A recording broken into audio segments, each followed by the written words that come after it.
Hello friends, welcome back to my channel Gyan संकल्प।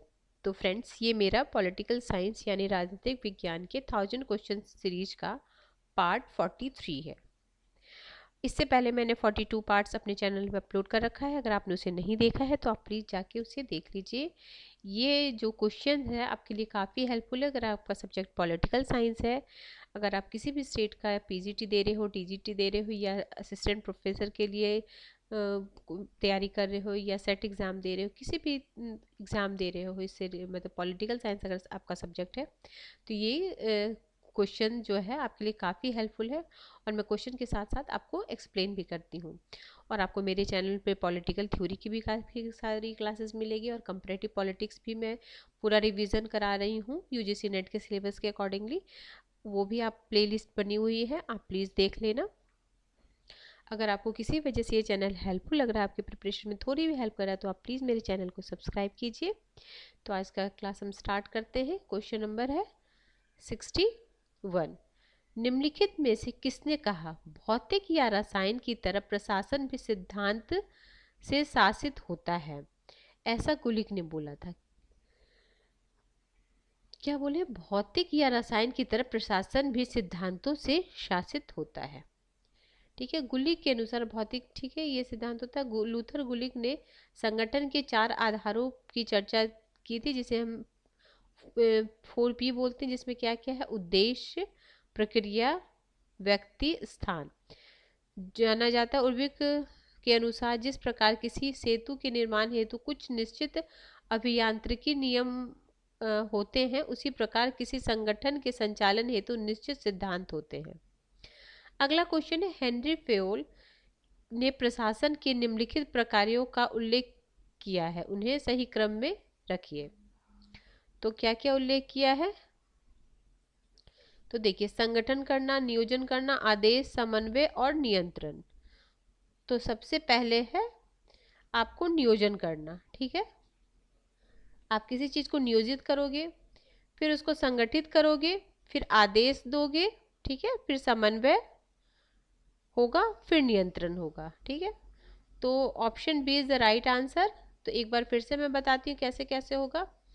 देखो, नियोजन होगा, ठीक है, उसके बाद नियोजन के बाद हम संगठित करेंगे। नियोजन मतलब प्लानिंग करेंगे, फिर उसको ऑर्गेनाइज करेंगे। ऑर्गेनाइज के बाद आदेश देंगे, मतलब ऑर्डर करेंगे। ऑर्डर करने के बाद हम उसमें कोऑर्डिनेट करेंगे। कोऑर्डिनेट करने के बाद हम उसमें कंट्रोल करेंगे। ठीक है, अगला क्वेश्चन है, फेयोल के अनुसार जो कार्य बताए गए वो POCC मतलब कोऑर्डिनेशन, ये हो गया। CO का मतलब P, ऐसे PCCC बोलते, POCCOC। ठीक है, और पोस्ट कॉप तो आपको पता ही है, प्लानिंग, ऑर्गेनाइजेशन, स्टाफिंग, डायरेक्शन, फिर है कोऑर्डिनेशन, रिपोर्टिंग, बजटिंग। अगला क्वेश्चन है 63 क्वेश्चन में विकास प्रशासन के संबंध में कौन से कथन सही है? विकास प्रशासन के संबंध में, तो यह परिवर्तनोन्मुखी होती है। देखो, यह गतिक तथा लचीला होता है और यह नए कार्यों से संबंधित है। 1, 3, 4, तो option B is the right answer. 1, 3, 4, 1 तो मतलब इसमें हमें इसके उद्देश्य सरल होते, इसको एलिमिनेट करना था, बाकी सारे ऑप्शन सही है। अगला है, 1950 से 60 के दशक में विकास प्रशासन का उद्भव हुआ। विकास प्रशासन के उद्भव के निम्न कारण थे। पारंपरिक लोक प्रशासन में प्रशासन के माध्यम पर ज्यादा जोर दिया जाता था, न कि लक्ष्यों पर। उपनिवेशवाद और साम्राज्यवाद के बाद नव स्वाधीन विकासशील देशों का उदय हुआ। विकास प्रशासन के जनक, ये आप याद रखना, जॉन ग्रांट बोलते हैं, ग्रांट बोला जाता है विकास प्रशासन के जनक। अगला क्वेश्चन है, मैच द फॉलोइंग। ये तो बहुत इजी क्वेश्चन है।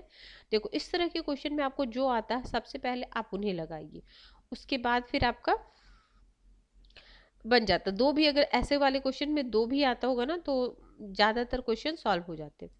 तो एल्टन में उन्हें क्या दिया था? एल्टन में हमें पता है क्या दिए थे? मानव संबंध। ठीक है, और फिर टेलर ने क्या दिया था? वैज्ञानिक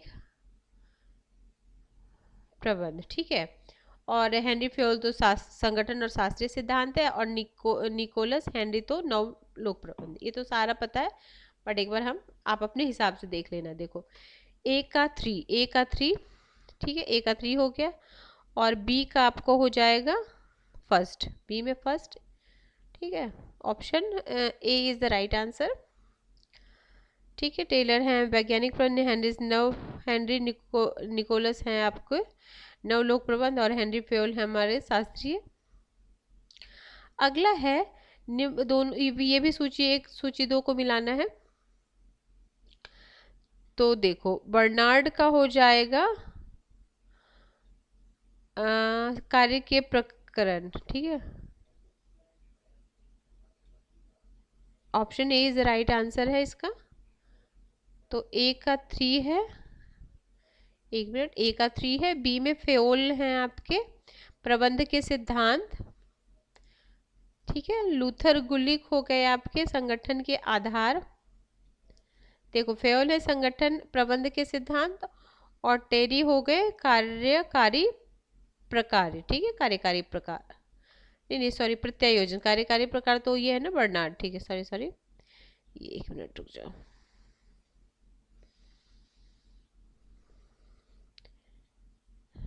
देखो बर्नार्ड हो गए कार्यकारी प्रकार, फ्योल हो गए प्रबंध के सिद्धांत, फिर गुलिक हो गए आपके संगठन के आधार,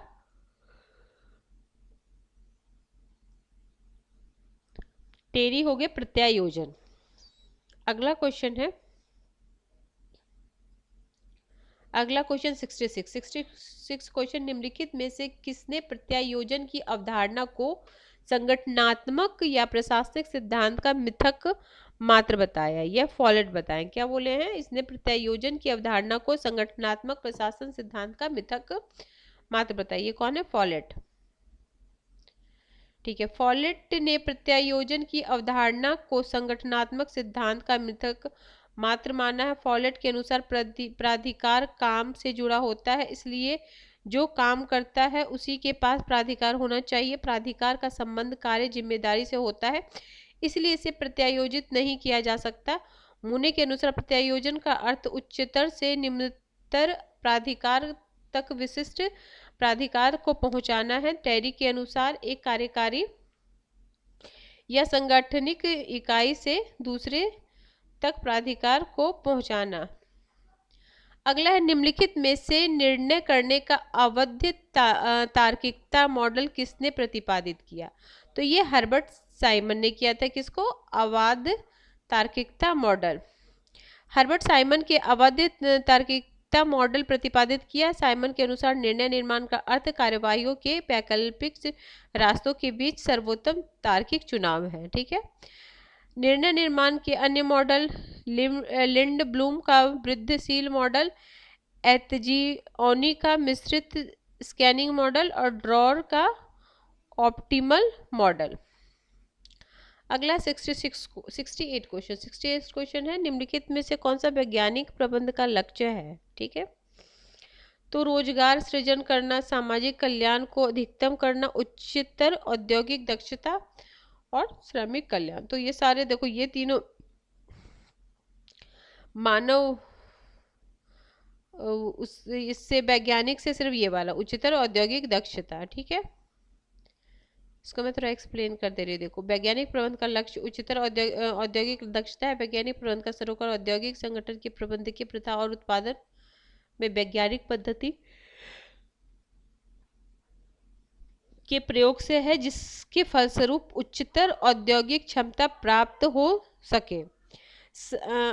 टेलर ने वैज्ञानिक प्रबंध के सिद्धांत को 3 कल्पनाओं पर आधारित किया है। पहला क्या है, वैज्ञानिक पद्धति के प्रयोग से संगठनिक कार्यकारी उन्नत की जा सकती है। एक अच्छा मजदूर काम को शुरू करने वाला नहीं, बल्कि प्रबंध के निर्देशों को मानने वाला मजदूर। हर मनुष्य एक आर्थिक मनुष्य, यानी वह आर्थिक कारकों से प्रेरित होता है वैज्ञानिक प्रबंध के अनुसार।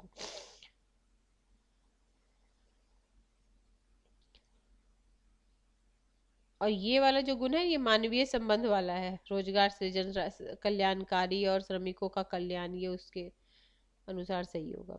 क्वेश्चन नंबर 69, उपनिवेशी शासन में निम्नलिखित में कौन से नौकरशाही का कौन सा प्रकार पाया जाता है? तो शासकीय नौकरशाही। ठीक है,